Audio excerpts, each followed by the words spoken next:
Welcome back everyone. नमस्ते सभी को। आज खट्टास्थ योगा श्रृंखला महर्षि के रंड में हम तड़ागी मुद्रा के बारे में जानने के प्रयास को जारी रखेंगे।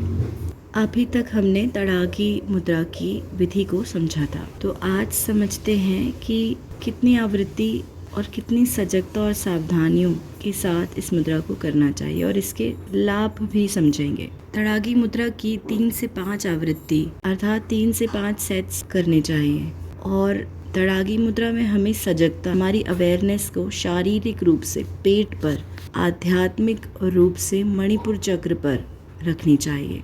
और गर्भवती महिलाएं तथा हर्निया या भ्रंश से पीड़ित लोगों को यह अभ्यास नहीं करना चाहिए। तड़ागी मुद्रा से 2 प्रकार के लाभ होते हैं, एक शारीरिक है और दूसरा आंतरिक या आध्यात्मिक है। शारीरिक लाभ, पश्चिमोत्तानासन करने से बड़ी आंत और छोटी आंत का निचला भाग अवरुद्ध हो जाता है।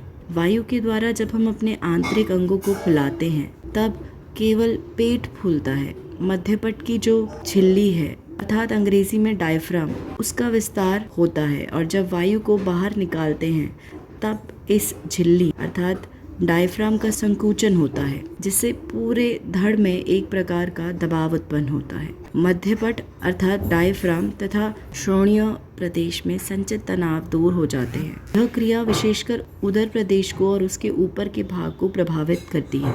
उनमें रक्त संचार बढ़ाती है, पाचन संस्थान को सुदृढ़ और संतुलित बनाए रखने तथा पाचन संबंधी रोगों के उपचार के लिए तड़ागी मुद्रा का अभ्यास किया जाता है। आंध्र प्रदेश का शिराजाल उद्दीप्त होता एवं स्वस्थ बनता है। उन लोगों को भी यह अभ्यास सिखाया जाता है जिन्हें श्वास लेने का सही तरीका मालूम नहीं है, जो सामान्य रूप से छाती से श्वास लिया करते हैं। सामान्यतः लोग कसरत करते और यह धारणा रखते हैं कि छाती का विस्तार होना चाहिए, छाती चौड़ी होनी चाहिए। श्वास लेकर ज़बरदस्ती छाती को फुलाने का प्रयास करते हैं और पेट को अंदर दबा कर रखते हैं। इससे फेफड़ों के ऊपरी भागों पर बहुत दबाव पड़ता है और नीचे के भागों में तनाव उत्पन्न होता है, जिसके कारण कुछ लोगों को श्वास की तकलीफ होने लगती है। फेफड़ों के निचले भाग की मांसपेशियां कमज़ोर पड़ने लगती हैं और फेफड़े अपनी क्षमता खोने लगते हैं। शारीरिक लाभ की दृष्टि से ऐसे लोगों को इस अभ्यास के द्वारा पेट से श्वास लेना सिखाया जाता है। इससे मणिपुर चक्र में, जो कि संपूर्ण शरीर में ऊर्जा के वितरण का केंद्र है, जागृति आती तथा प्राण का स्तर धीरे धीरे बढ़ता है। यहाँ तक सुनने के लिए धन्यवाद। अब कल जारी रखेंगे।